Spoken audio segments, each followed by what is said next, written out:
Naging mainit ang pagsalubong ng mga fans ng Miami Heat kay Jimmy Butler sa kanyang pagbabalik doon sa kanila bilang kanilang kalaban. Intense ang laban ng Miami Heat at ng Golden State Warriors. Heto si Bam Adebayo, muntik pang mablock ni Jimmy Butler pero nakalusot siya. Sa first half mga idol ay naging maganda ang opensa ng Miami Heat, samantalang sa Golden State Warriors naman ay nahihirapan sila.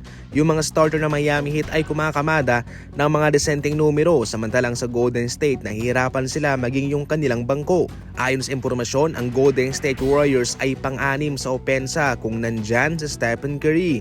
Kung walang Stephen Curry naman, ang opensa ng Golden State Warriors ay nasa ika-30 na ranking. Malaking bagay kasi yung naibibigay na impact ni Stephen Curry sa opensa. Marami siyang na-attract na defender sa kanya at kaya siguradong mayroon talagang mabubukas sa kanya mga kasama.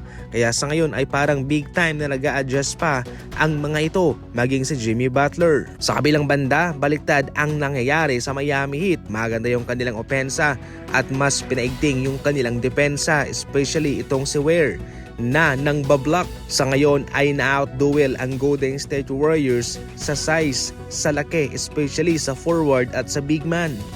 Sa huli, panalo ang Miami Heat laban sa Warriors. Si Green 2 points, Podziemski 14, Butler 11 points, si Kuminga 15. Sa Miami Heat naman si Bam Adebayo ang nangunguna with 27 points at si Hero 20 points. Isang masamang balita ang gumimbal sa Milwaukee Bucks. Itong si Damian Lillard mayroong blood clot sa kanyang right calf mga idol. Out indefinitely kaagad siya. Ibig sabihin niyan ay walang timeline sa kanyang pagpapagaling. Walang kasiguraduhan kung siya'y makakabalik pa ba o hindi na. Sa ngayon kasi ay mayroon pang 11 games na natitira itong Milwaukee Bucks at crucial po yan especially sa posisyonan. Sa ngayon ang Bucks ay nasa ika-5 posisyon, all goods naman sila. Sa mga nagsasabi na ito'y ginagawa raw ng Milwaukee Bucks para magtanking, definitely hindi.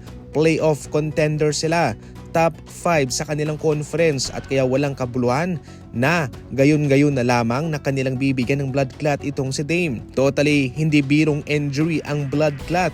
Napakadelikado nito. Sa ngayon, kasama si Victor Wembanyama, silang dalawa ang mayroong gantong kondisyon sa NBA.